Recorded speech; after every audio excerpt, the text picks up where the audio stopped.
After the attack, John Paul feels humiliated. He feels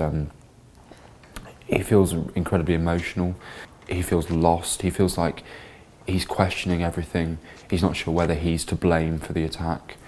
He's not sure whether he did something to provoke it. Society sort of isn't very much set up for men speaking, whether that's about sexual assault, rape, or general health problems. So I think when a man's had something like this happen to him, where the very essence of his maleness has kind of been taken from him, that the first sort of line of defence is silence.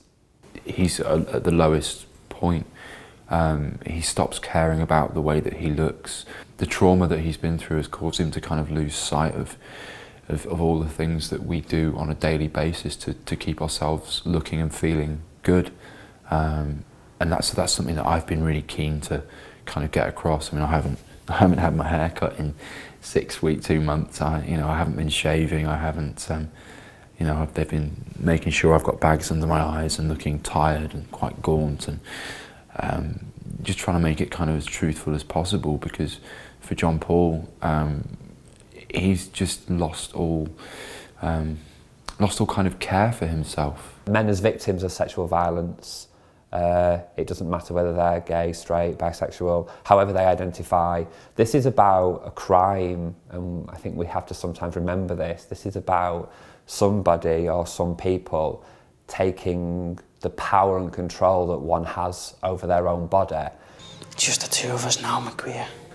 Finn wants to strip John Paul of his masculinity and his power, and make John Paul feel as weak as he possibly can.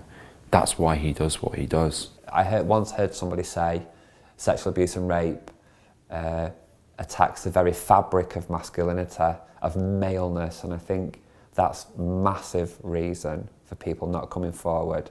A lot of the reason I think that men don't come forward is because they don't know what support is there. They don't know what help is there.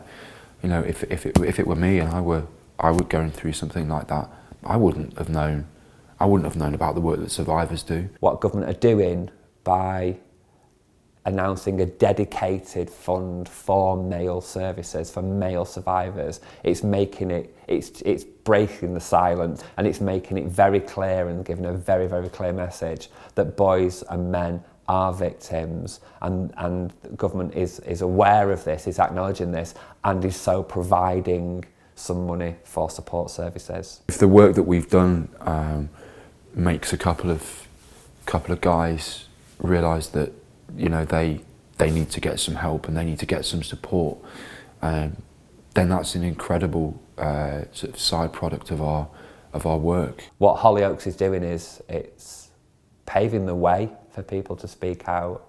One tweet or a tweet can actually reach people. It's creating discussion, it's promoting discussion on social networks. People can help shatter the myths that are around. So, you know, this only happens to gay men, or you have to be, you know, you're not a real man if this happens to you because you should have fought them off. If you can go back and just tell one person that what they're thinking is a myth and give them the real bits of information, we can kind of pass it on. I know it sounds really big and grand, but one idea starts somewhere and it grows, and I think this definitely is the beginning of something big.